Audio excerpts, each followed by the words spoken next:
معروف لکھاری اور تجزیہ کار وجاہت مسعود نے کیوبا سے تعلق رکھنے والے امریکہ مخالف انقلابی گوریلا رہنما چی گویرا کے حوالے سے ایک نیا نقطہ نظر پیش کرتے ہوئے کہا کہ بولیویا میں گرفتار ہونے کے بعد چی گویرا کی بہادری کے قصے محض ایک افسانہ ہیں۔ سچ یہ ہے کہ اس نے روتے ہوئے کہا تھا، پلیز گولی مت مارنا، میں چی گویرا ہوں اور زندہ رہنے کی صورت میں زیادہ مفید ثابت ہوں گا۔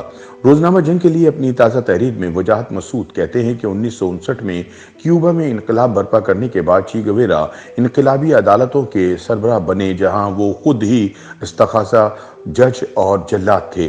انہوں نے عقوبت خانے قائم کیے جہاں کم از کم 14,000 افراد کو بغیر مقدمہ چلائے قتل کیا گیا۔ موصوف نے ان گنت افراد کو اپنے ہاتھوں سے گولی ماری۔ چی گویرا نے انہی دنوں اپنے باپ کے نام ایک خط میں لکھا کہ بارود اور لہو کی ملی جلی بو میرے نتنوں میں پہنچی تو مجھے پہلی بار احساس ہوا کہ مجھے قتل کرنے میں لطف آتا ہے۔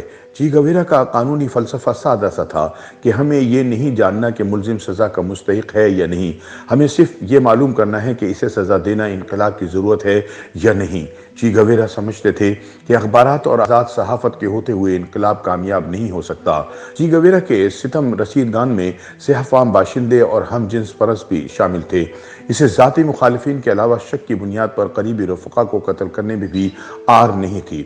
وجاہت مسعود کے بقول چی گویرا ایٹم بم کے ذریعے انقلاب مخالفوں کو ملیح میٹ کرنے کا خواب دیکھتے تھے۔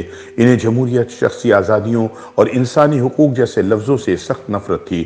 وہ تقریر اور تحریر کی آزادی، مذہبی رواداری، حتیٰ کہ جدید موسیقی کو بھی بورژوا سازش سمجھتے تھے۔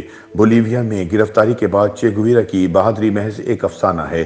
دراصل اس نے روتے ہوئے کہا تھا، پلیز گولی مت مارنا، میں چی گویرا ہوں، زندہ رہنے کی صورت میں زیادہ مفید ثابت ہوں گا۔ یاد رہے کہ وجاہت مسعود کے نقطہ نظر کے برعکس عمومی طور پر چی گویرا کو انقلاب کی ایسی علامت سمجھا جاتا ہے جس کا حوالہ دنیا بھر میں دیا جاتا ہے۔ گزشتہ دنوں ایاز امیر کا عمران خان کے سامنے تقریر میں چی گویرا کا ذکر کرنا تھا کہ سوشل میڈیا پر ایک طوفان کھڑا ہو گیا۔ کچھ لوگ اسے چی گویرا کی بدترین توہین اور کچھ لوگ اسے حقیقت کی ترجمانی کہہ رہے ہیں۔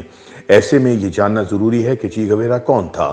نو آبادیاتی نظام اور سرمایہ دارانہ بندوبست سے گوریلا کارروائیوں کے ذریعے نجات کے خواب دیکھنے والا چی گویرا بنیادی طور پر میڈیکل کا اسٹوڈنٹ تھا، جسے سیاحت کا شوق انقلاب کے رستے پر لے گیا۔ 22 سالہ نوجوان نے 1950 میں پہلی بار موٹر سائیکل کے ذریعے جنوبی امریکہ کا سفر کیا۔ مجموعی طور پر 3 بار چلی، پیرو، کولمبیا، پاناما، برازیل، بولیویا اور کیوبا جیسے کئی ممالک کی سیر کے دوران تقریباً 9,000 کلومیٹر کا سفر طے کرنے والے چی گویرا کی یہ روداد دی موٹر سائیکل ڈائریز کے نام سے پبلش ہوئی، جو نہ صرف نیو یارک ٹائم کی بیسٹ سیلر کتاب بن گئی بلکہ اس پر اسی نام سے فلم بھی بنائی گئی۔ دیہی علاقوں میں رہنے والے باشندوں کی بھوک، غربت اور مختلف امراض کا یہ پہلا براہ راست مشاہدہ تھا جس نے چی گویرا کو ہلا کر رکھ دیا۔ مطالعے کا شوقین یہ نوجوان اس نتیجے پر پہنچا کہ اس کا سبب سرمایہ دارانہ نظام اور امریکی تسلط ہے، جس سے چھٹکارا حاصل کیے بغیر اصلاح ممکن نہیں۔ ان کی ڈائری کے مطابق ان لوگوں کی مدد کے جذبے کے تحت میں نے میڈیکل کے شعبے کو خیر بات کہا اور ہتھیار بند سیاسی جدوجہد کے میدان میں قدم رکھ دیا۔ چی گویرا کا پہلا پڑاؤ گوئٹمالا تھا، جہاں اس وقت جیکوبو آربینز کی جمہوری حکومت زرعی ریفارمز سے جاگیردارانہ نظام کی بساط پلٹنے کی کوشش کر رہی تھی۔ اس کی زد میں محض انفرادی شخصیات ہی نہیں، بڑی بڑی امریکی کمپنیاں بھی شامل تھیں، جیسا کہ یونائٹڈ فروٹ کمپنی، جس سے حکومت نے 2.25 لاکھ ایکڑ زمین واپس لی۔ اس وقت اس کمپنی کا سالانہ منافع $65 ملین تھا، جو گوئٹمالا کی ریونیو کا تقریباً دگنا بنتا ہے۔ چی آربینز کے اقدامات سے حد درجے متاثر ہوا اور گوئٹمالا ٹھہرنے کا فیصلہ کر لیا تاکہ خود کو مکمل بنایا جائے اور سچا انقلابی بننے کے لیے جو کچھ ضروری ہے اس پر گرفت حاصل کی جائے۔ جون 1954 میں گوئٹمالا کی فوج نے ملک پر قبضہ کر لیا۔ یہ ایسا واقعہ ہے جس نے چی گویرا کی زندگی پہ دور رس اثرات مرتب کیے۔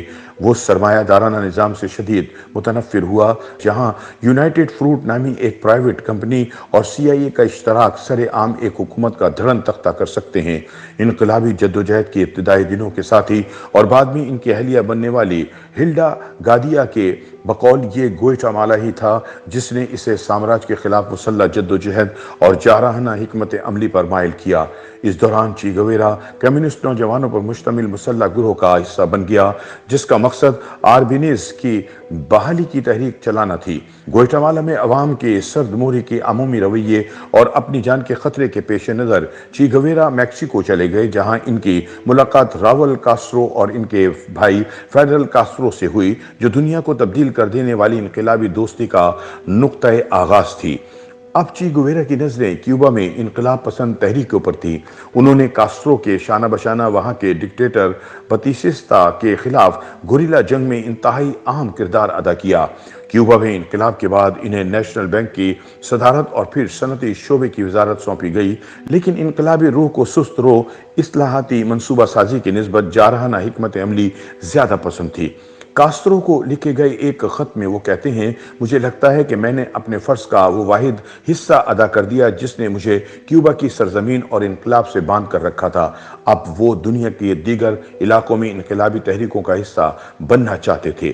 1965 میں چی گویرا انقلاب کے خواب لیے کانگو جا پہنچے، جہاں ملک کے پہلے وزیر اعظم کا تختہ امریکہ بہادر الٹ چکا تھا۔ چی گویرا متحرک نوجوانوں کو اپنا جذبہ منتقل کرنا چاہتے تھے، لیکن گوریلا لیڈروں کی پالیسی اور عوام کی انقلاب میں عدم دلچسپی ان کے لیے مایوس کن تھی۔ کاسٹرو کے کہنے پر وہ دوبارہ کیوبا لوٹ آئے، لیکن اس سے پہلے انہوں نے شرط رکھی کہ یہ خفیہ دورہ ہوگا جسے حکومت کسی بھی سطح پر ظاہر نہیں کرے گی۔ CIA کے مطلوب ترین افراد میں سر فہرست ہونے کے سبب چی گویرا کی تمام حرکت و نقل مکمل طور پر خفیہ ہو چکی تھی۔ امریکی خفیہ ایجنسی کے ایجنٹ فلپ ایگی کے بقول امریکہ CIA چی گویرا سے زیادہ کسی فرد سے خوفزدہ نہ تھی، کیونکہ اس میں لاطینی امریکہ کے روایتی اسلوب، اقتدار اور سیاسی جبر کو توڑنے کے لیے درکار صلاحیت اور کرشمہ کوٹ کوٹ کر بھرا ہوا تھا۔ کیوبا میں مختصر قیام کے بعد اب ان کی منزل بولیویا تھی، جہاں امریکہ نواز حکومت کے خلاف غیر منظم مارکسی نظریات کی حامل مختلف گروہ سرگرم تھے۔ 50 افراد کے مختصر دستے کے ساتھ چی گویرا نے بولیوین آرمی کو اپنی گوریلا کارروائیوں سے کافی تنگ کیا، مگر CIA کا منظم نیٹ ورک کسی بھی بڑی کامیابی کے راستے میں رکاوٹ تھا۔ اسی دوران کسی مخبر نے متعلقہ حکام کو چی گویرا کے ٹھکانے کی اطلاع دی، جہاں ان کا گھیراؤ کر لیا گیا۔ ان کے پستول کا دہانہ جواب دے چکا تھا۔ مورخین لکھتے ہیں کہ زخموں سے نڈھال چی گویرا نے بلند آواز میں بولیوین آرمی سے کہا، گولی نہ چلاؤ، میں چی گویرا ہوں اور لاش کی نسبت زندہ حالت میں تمہارے لیے زیادہ اہم ہوں۔ چنانچہ بوگوراز کے ایک سکول میں لاکرچی گویرا کی کمر اور ٹانگیں گولیوں سے چھلنی کر دی گئیں۔ خصوصی اہتمام کیا گیا کہ کوئی گولی ایسی جگہ پر نہ لگے جس سے فوری موت واقع ہو جائے، تاکہ زیادہ سے زیادہ دیر وہ اذیت کی سولی پر لٹکا رہے۔ لیکن چی گویرا کو خراج تحسین پیش کرتے ہوئے نیلسن منڈیلا نے کہا تھا کہ کوئی بھی شخص جو آزادی سے محبت کرتا ہے وہ اس کے لیے انسپائریشن ہے۔ ویتنام کی جنگ ہو یا لاطینی امریکہ سے لے کر جنوبی ایشیا تک تحریکیں چی گویرا کی تصویر کے بغیر ادھوری رہتی ہیں۔ سارتر کے بقول وہ ہمارے عہد کے سب سے مکمل انسان تھے۔ چی گویرا نے خود بھی کہا تھا کہ موت آنے تک جاری رہنے والی جدوجہد کی کوئی حد نہیں۔ دنیا کے کسی بھی گوشے میں جو کچھ بھی ہو رہا ہے ہم اس سے لا تعلق نہیں رہ سکتے۔ سامراج کے خلاف کسی ایک ملک کی فتح ہماری فتح اور کسی ایک ملک کی شکست ہماری شکست ہے۔ چی گویرا نے دنیا بھر کی انقلابی تحریکوں میں روح ضرور پھونک دی تھی، مگر اس کے نتیجے میں کتنے پائیدار سیاسی انقلاب رونما ہوئے۔